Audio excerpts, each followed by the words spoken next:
The Queen of Oz, Part 2. Jasper nodded again. "I'll have to take your word for it," he said. Anyway, after Dorothy killed the Wicked Witch of the East, she kept traveling through Oz. She met many of its citizens, and she became friends with 3 of them: the Cowardly Lion, the Tin Woodman, and the Scarecrow. She freed all of them from different places. Each one of them wanted different gifts. The Lion wanted courage, the Woodman wanted a heart, and the Scarecrow wanted brains. They knew the wonderful Wizard of Oz had the power to grant their wishes, so Dorothy agreed to go with them to the Emerald City and— "The Wizard?" Pete interrupted. "Who's he?" "The Wizard?" the Munchkin echoed in astonishment. "You don't know—" He cut himself off, as he didn't want to embarrass Pete again. "Well, you wouldn't," he said in a different tone. "If this Mombi keeps you as isolated as all that, he was the ruler of Oz for a long time, and he was in power when Dorothy arrived. He was incredibly powerful, but he was from the other place too. He didn't belong as the ruler of Oz. Dorothy didn't know that then, of course. She just wanted to help her friends and for the wizard to use his magic to send her back home." "The wizard is powerful enough to send people to other worlds?" Pete asked. "He was," the Munchkin said, nodding. "But I'm getting ahead of myself again. Dorothy and her friends traveled to the Emerald Palace, where they found the wizard. He agreed to help them, but at a price. They had to kill the Wicked Witch of the West, too, who was the ruler of Winkie Country.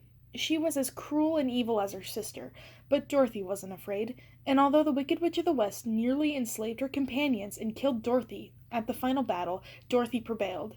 When she'd killed the second Wicked Witch, she returned to the Emerald City, and the wizard was forced to keep his promise. He gave the Scarecrow, Lion, and Woodman their gifts, but he refused to send Dorothy back to the other place, saying he wanted to save his magic to go himself. He appointed the Scarecrow ruler of his place, and he vanished." "He vanished?" Dorothy said. "People that powerful just disappeared?" Jasper shrugged. "No one has seen or heard of him since Dorothy was able to return home with help from Glinda. The Scarecrow has ruled Oz ever since, although some of us think—" He trailed off, as if he was about to say too much. "Think what?" Pete prompted. The Munchkin sighed. "That he's not particularly suited to ruling Oz himself," he said. "He's not cruel, not like the witches, but he's obsessed with book learning to the detriment of Oz. He shuts himself up in the palace all day and ignores the concerns of his subjects. He's obsessed with becoming more and more intelligent, not with being a good king." He looked rueful. "Sorry, I'm always going on about politics. I'm sure you don't care about all that." "I think it's fascinating," Pete said truthfully. "All the way out here, I suppose I've never thought about who rules Oz or whether it matters."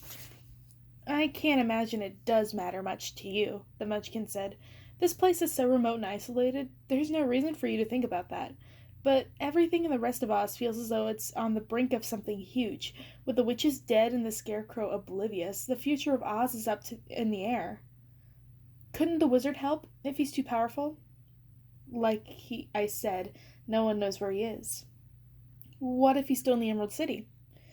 "I suppose he could be, but no one's seen him for years," the Munchkin said dubiously.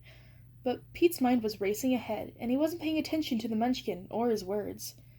This Dorothy had gone on a quest. She'd done things, meaningful things. She'd defeated tyrants and seen all of Oz. She had the kind of adventures Pete had always dreamed of, but never known were actually possible.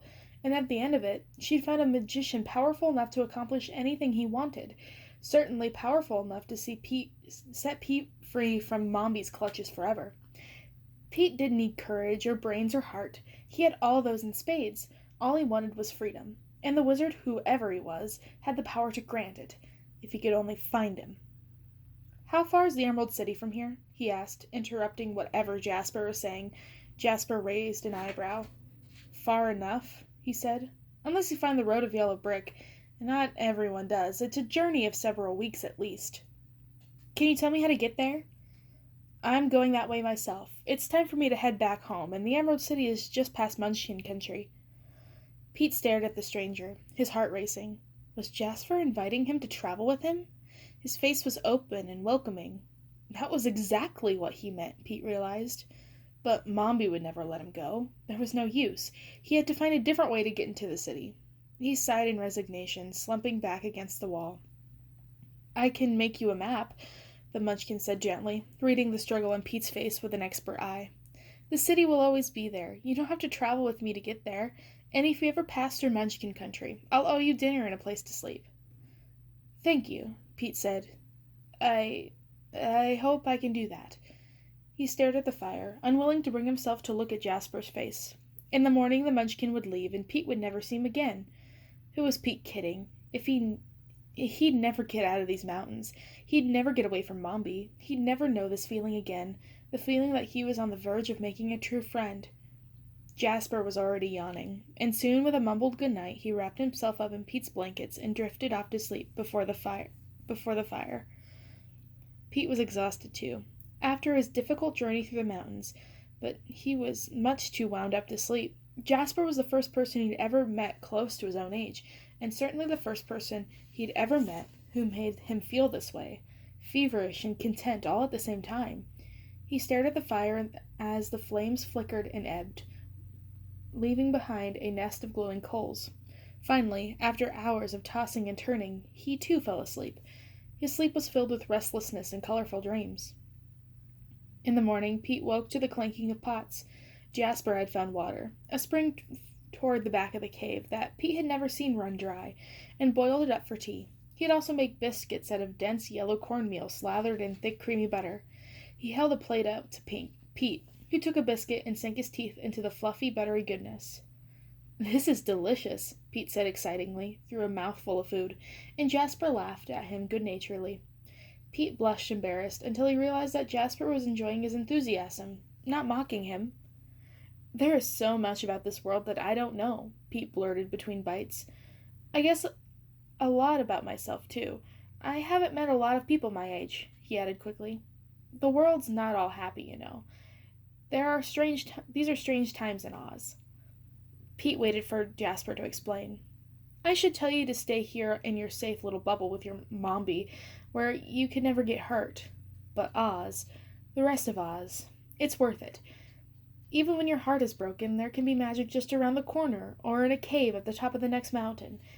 You just have to keep looking for it, and sometimes you don't even have to look. Sometimes it finds you."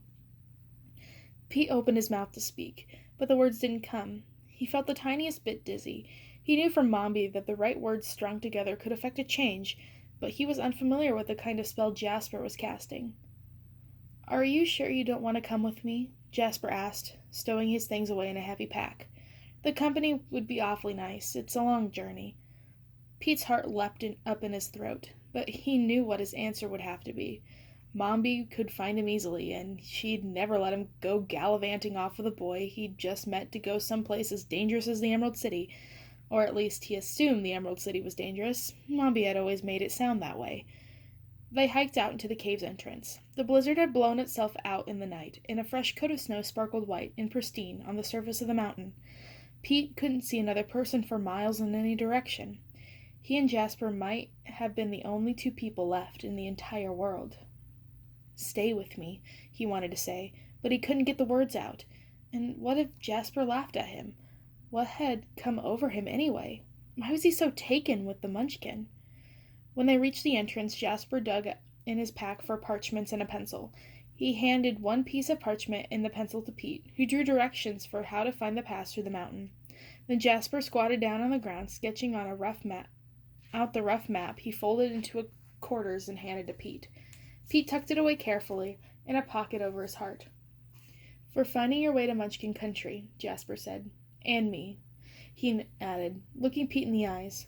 Pete flushed a brilliant red, and unexpectedly Jasper flung his arms around him. Pete could feel his heartbeat pick up speed.